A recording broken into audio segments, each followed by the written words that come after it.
ये कोई साधारण निशान नहीं, ये भगवान विष्णु के असली पद चिन्ह है। लेकिन ये यहाँ किसी पूजा के लिए नहीं, बल्कि एक महाशक्तिशाली असुर की छाती को हमेशा के लिए दबाए रखने के लिए है।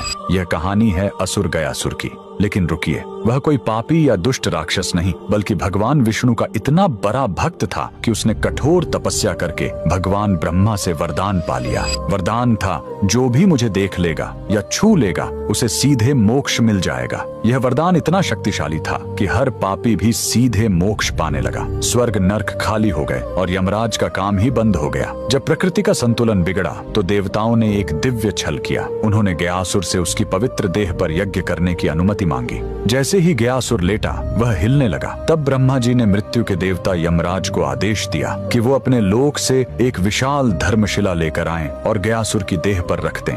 लेकिन गयासुर फिर भी हिलता रहा।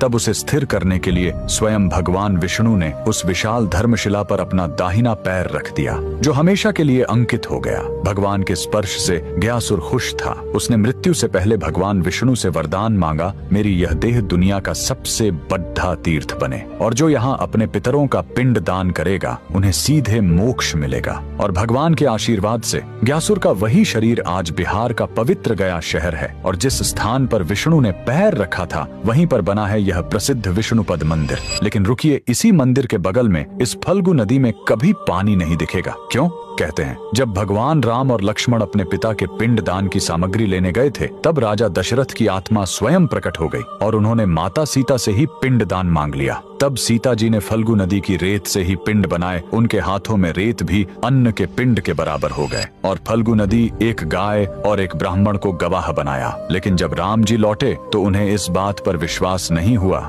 कि बिना सामग्री के पिंड दान कैसे हो सकता है। और राम के अविश्वास को देखकर तीनों गवाह डर गए और झूठ बोल गए। तब क्रोधित होकर सीता जी ने तीनों को श्राप दे दिया और फल्गु नदी को श्राप मिला कि तुम हमेशा सतह के नीचे ही बहोगी। कमेंट में जय श्री विष्णु जरूर लिखें।